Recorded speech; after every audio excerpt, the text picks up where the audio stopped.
और वहीं यूक्रेन ने रूसी ट्रेन पर अटैक कर दिया है। आत्मघाती ड्रोन से यूक्रेन ने अटैक किया है। कच्चे तेल से भरी ट्रेन को निशाना बनाया गया। हमले के बाद टैंकर वैगन में भीषण आग लग गई है। तो दोनों तरफ से ये वार पलटवार हो रहे हैं। अब यूक्रेन का जिक्र कर रहे हैं। यूक्रेन ने रूसी ट्रेन पर हमला किया है। आत्मघाती ड्रोन से यूक्रेन ने इस अटैक को अंजाम दिया है। कच्चे तेल से भरी ट्रेन को निशाना बनाया गया, यानी कि कहीं ना कहीं ये कोशिश की जा रही है यूक्रेन की तरफ से कि ये जो चोट है ये रूस को बहुत जोर से लगनी चाहिए, यानी कि आर्थिक तौर पर भी, रणनीतिक तौर पर तो यहाँ पर हम स्थितियां देख रहे हैं, आर्थिक तौर पर भी रूस को किस तरीके से कमजोर किया जा सके। जो ट्रेन को निशाना बनाया गया उसकी तस्वीरें आप स्क्रीन पर देख रहे हैं और बताया जा रहा है रूसी ट्रेन है ये जिसमें कच्चा तेल भरा हुआ था, जिसे निशाना बनाया गया।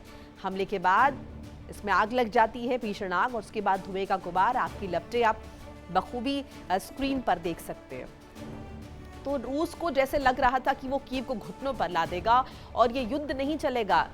4 साल से ज्यादा वक्त जो है बीत चुका है, लेकिन स्थितियां जो है अभी भी एस्केलेट लगातार हो रही है। ऐसे में सवाल ये उठ रहा है कि जिस तरीके से उत्तर कोरिया लगातार रूस को मदद कर रहा है, इससे क्या ये जो युद्ध है और एस्केलेट होगा, या फिर अब रूस के पास कोई चारा नहीं बचा है यहाँ पर और इसीलिए अब परमाणु हमले का जिक्र हो रहा है। ये तमाम बड़े सवाल हैं।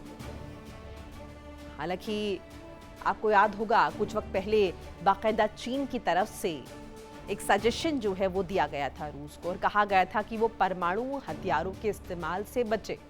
और ये बात बखूबी सब जानते हैं कि परमाणु हथियारों का इस्तेमाल तब होता है जब कोई विकल्प बाकी ना हो, जब अस्तित्व पर खतरा मंडराने लगे, जब ये लगने लगे कि अब इसके अलावा कोई चारा बाकी नहीं है।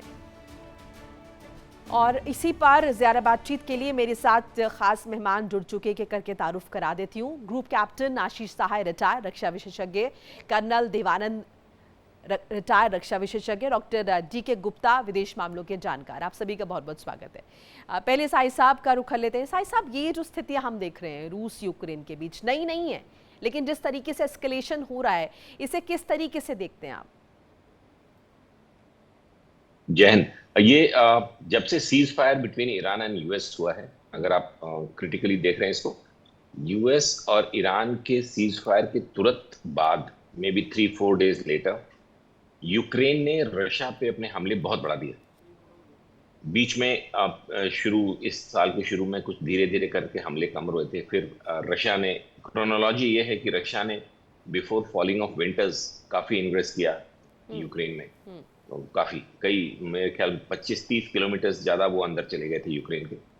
और उसके बाद यूक्रेन धीरे धीरे ठंडा पड़ रहा था। वो डेस्परेटली नाटो से, अमेरिका से अलग सपोर्ट मांग रहा था और गार्नर नहीं कर पा रहे थे क्योंकि सारा फोकस उस समय गल्फ वॉर पे था।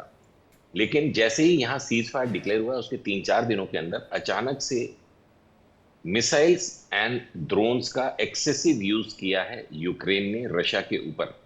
तो पहला सवाल ये उठा कि अचानक इतने ज्यादा गोला बारूद उनको कहां से प्राप्त हुए, और ये इस पर किसी एजेंसी ने अभी तक क्लेम नहीं किया है।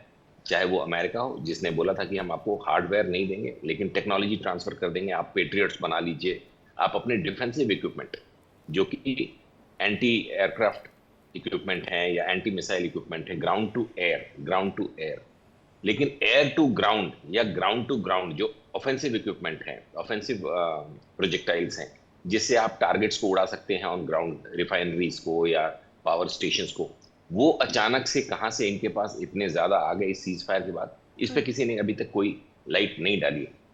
बट इसका इंपैक्ट ये हुआ कि रशिया सरप्राइज हो गया।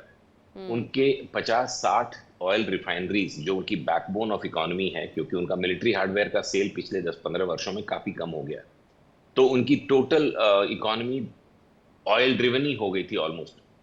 उसी की वजह से और साई साहब, इस बीच एक दावा और यूक्रेन ने किया और उस दावे के तहत ये बताने की कोशिश की कि रशिया किस तरीके से गुपचुप तरीके से ईरान की लगातार मदद कर रहा है, जिसके बाद डोनाल्ड ट्रंप ने ऑब्जेक्ट भी किया कि नहीं मदद करनी चाहिए रशिया और चाइना को, और अगर की और मुझे पता चला तो अंजाम ठीक नहीं होंगे। मोनिका, ये जो अनसीजन्ड, अनट्रेन्ड, अनएक्सपोज्ड लीडरशिप होती है ना, चाहे वो इंडिया के किसी स्टेट में हो या दुनिया की किसी कंट्री में हो, जिसमें से ज़ेलेंस्की हैं, जो करियर डिप्लोमेट भी नहीं रहे और करियर लीडर पॉलिटिशियन भी नहीं रहे। देखिए इंडिया डेली 24/7 अब आपके स्मार्ट टीवी पर। इंडिया डेली मौजूद है सभी डिजिटल प्लेटफॉर्म पर लाइव और लगातार। इंडिया डेली 24/7 हर दिन राष्ट्र को समर्पित।